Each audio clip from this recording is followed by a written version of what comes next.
Alô, meus aluninhos do oitavo ano, bom dia. Márcio Macedo, seu professor de matemática. Essa semana a gente vai falar sobre o segundo capítulo, a segunda parte do capítulo 8 de triângulos e dar umas dicas para vocês sobre a minha prova P2 que vocês estão fazendo essa semana.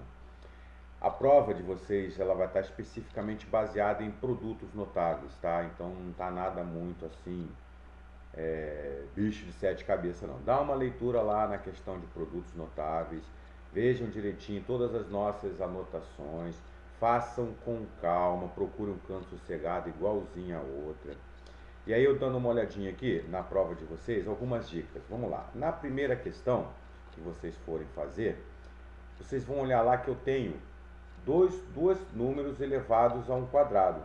Então a dica que eu dou nessa primeira questão é para vocês fazerem diferença de quadrado. Tem lá um produto notável: a ao quadrado menos b ao quadrado é igual a mais b, a menos b. Façam isso como se o 525 que lá está fosse a letra A e o 523 que lá está fosse a letra B. Ok? Aí vocês vão conseguir resolver. Da mesma forma, a segunda questão. Está lá a ao quadrado menos b ao quadrado, é a mesma coisa que a ao quadrado, a mais b, a menos b. Também é produto notável. Na terceira questão, é só verificar se o produto notável está aberto de forma correta. Tá? Na quarta questão é igualzinho à primeira. A quinta é bem parecida com a primeira também. A sexta é só desenvolver o produto notável. A sétima é uma questão de raciocínio. Vocês deverão encontrar aonde que está o erro nessa operação matemática. A dica que eu dou para vocês da questão número 7 é: substituam por números. Pega lá o A mais B, substitua por um número e vocês vão ver aonde é que pode estar este erro. Na questão número 8 é a mesma coisa do número 1. A questão número 9 é a mesma coisa do número 1. E a questão número 10, aí sim é para vocês fatorarem. Fatorar de que forma? Tentar colocar em evidência alguma coisa que dê para você fazer lá, baseado nos conceitos de produto notável, tá?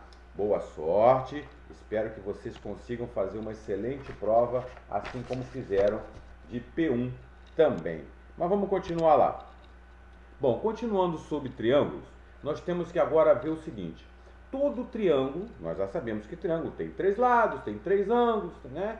Então, existe um teorema muito fundamental do triângulo que vai facilitar a vida de vocês não só em triângulo, mas em retângulo, em pentágonos, em hexágonos, que é a soma dos ângulos internos de um triângulo é sempre 180. Eu estou dizendo a vocês o seguinte: se eu somar todos os ângulos internos do triângulo, esse cara aqui, ó, esse cara aqui e esse cara aqui, qualquer um deles, se eu somar todos eles, tá?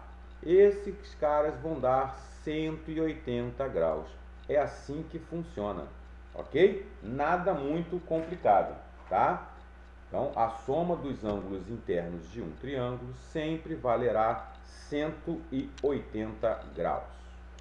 Bom, soma dos ângulos externos, nós estávamos falando de interno. Já os externos, ele formará um círculo, portanto, sempre será 360 graus, tá? Interno 180, externo 360, tá ok? Não esqueçam disso, hein? Bom, então vamos lá, ó. Aqui eu tenho aqui, ó, que a soma dos ângulos externos x, o ângulo x, é beta mais alfa. Isso nada mais é do que um outro teorema. Presta atenção, como está lá no livro de vocês. Ele está dizendo o seguinte, que esse ângulo externo que aqui está, ele equivale à soma desses dois internos que aqui está opostos. Então, a soma do ângulo externo é sempre a soma dos internos opostos. Então, tá aqui, ó, o y vai ser, y está do lado de cá, ó, está do lado de cá. Vai ser os internos opostos, beta mais alfa.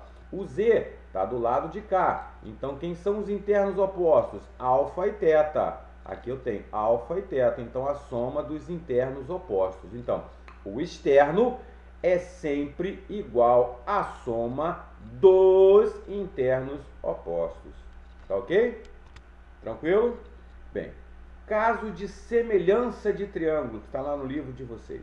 Dois triângulos são congruentes, lembrando, congruentes é substituindo a palavra igual, porque na geometria a palavra igual é um pouco complicada de se dizer. Que duas coisas, para serem iguais na geometria, ela tem que ter o mesmo tamanho, o mesmo formato, ocupar o mesmo lugar no espaço, e não é isso que ocorre. Então, na geometria, substituímos a palavra igual pela palavra congruente. Então, olhou a palavra congruente, na sua mente você pensa, opa, igual na álgebra, tá? Então, pelo caso lado, lado, lado, significa que o primeiro triângulo, que aqui está o triângulo ABC, é congruente, ou seja, é igual, tá, ao triângulo A', B', C', se e somente se os lados forem iguais ou congruentes, tá? Então, o lado AB tem que ser igual ao lado AB, o lado AC tem que ser igual ao lado AC e o lado BC tem que ser igual ao lado BC. Tá ok? É isso que ele está falando. Então, esse é o primeiro caso. Dois triângulos são congruentes, pelo caso lado, lado, lado, se todos os seus lados são congruentes. Segundo caso, lado, ângulo, lado. Às vezes eu não preciso achar três lados congruentes. Eu posso afirmar que dois triângulos serão congruentes, ou seja, lembra o que? Igual, se eu tiver a seguinte sequência: um lado congruente com outro lado, logo a seguir eu tenho um ângulo congruente com outro ângulo, ou seja, de mesmo valor numérico, e um lado, o outro lado subsequente a esse cara, congruente com outro. Então, esse é um caso de lado, ângulo, lado. Então, se isso ocorrer, eu posso afirmar que esses triângulos são congruentes, são iguais, tá? Terceiro caso, ângulo, lado, ângulo. Então, já é o caso do seguinte, ó, eu tenho um ângulo congruente com um ângulo, ou seja, igual, um lado congruente com outro lado, ou seja, igual, outro ângulo congruente com outro ângulo. Então, eu posso afirmar que esses dois triângulos serão congruentes. Quarto caso, que é o caso do lado, ângulo e ângulo oposto. Então, eu tenho aqui, ó, lado, tá ok? Congruente com lado. Logo a seguir eu venho um ângulo congruente com outro ângulo.